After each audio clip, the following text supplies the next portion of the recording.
국민의힘 당무감사위원회가 지난 대선에서 이른바 후보자 교체 사태를 당시 지도부의 불법 행위로 결론 내리고 권영세, 이양수 두 의원에게 당원권 정지라는 중징계를 청구했습니다. 여야는 국민의힘 의원 40여 명 제명안과 특검의 의원실 압수수색을 놓고 충돌했습니다. 국회로 가보겠습니다. 윤흥성 기자. 네, 국회입니다. 네, 우선 국민의힘 당무감사위원회 브리핑 내용 전해주시죠. 네, 유일준 당무감사위원장은 지난 대선에서의 후보 교체 시도를 집권당에서 정당하게 선출된 후보를 당 지도부가 교체하려다가 실패한 사안으로 규정했습니다. 그러면서 원칙적으로 보면 후보 교체 시도에 관여한 선관위원, 비대위원 등이 모두 책임이 있다고 강조했습니다.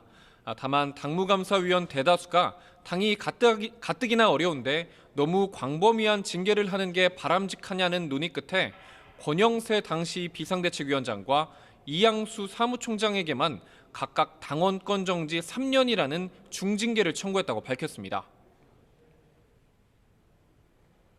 어려운 상황하고 어려운 판단하시고 진짜 선의로 하셨으려고 저는 믿지만 이 사태의 중대성으로 봐가지고 저희 입장에서는 당원당규 위반이 있다고 판단되는 한 징계를 할 수밖에 없고.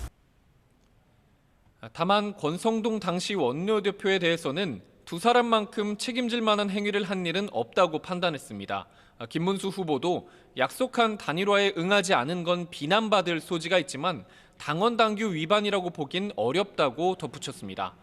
만약 권영세, 이양수 두 의원에 대한 당원권 3년 정지 징계가 확정되면 두 의원은 2028년에 열리는 다음 총선에 국민의힘 후보로 출마할 수 없게 되는데요. 징계 청구 대상자들은 즉각 반발했습니다. 권영세 의원은 오늘 SNS에 수용할 수 없는 결정이라며 이같이 파당적인 결정을 주도한 사람들이야말로 응분의 책임을 지게 될 거라고 강조했습니다. 이양수 의원도 YTN에 유일준 당무감사위원장이 외부인이라서 당 사무를 잘 몰라 생긴 일 같다며 사실상 불복하겠다는 취지로 답했습니다. 이들의 최종 징계 수위는 당 중앙윤리위원회에서 심의 절차를 통해 정하게 되는데 실제 징계로 이어질지 주목됩니다.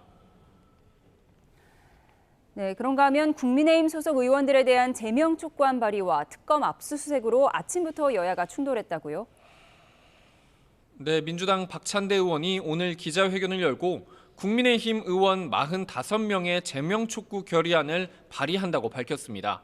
이들을 지난 1월 인간방패를 만들어 공수처의 윤석열 전 대통령 체포영장 집행을 방해했다며 내란 동조범으로 규정했습니다. 이어 한 명 한 명의 이름을 부르며 반드시 책임을 묻겠다고 강조했는데요.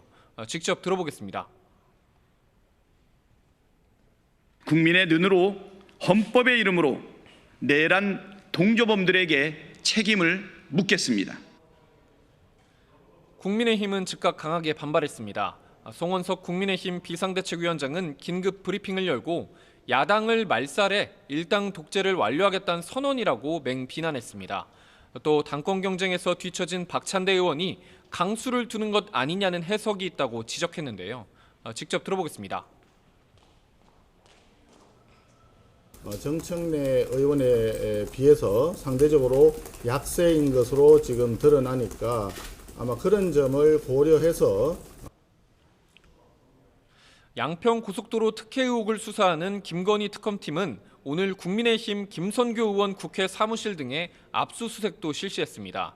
국민의힘은 양평 고속도로 노선 변경과 관련해 김 의원은 전혀 관련이 없다며 특검이 의원들이 지역구 활동을 하러 가는 금요일마다 압수수색을 나오는 건 정치적 수사라고 목소리를 높였습니다.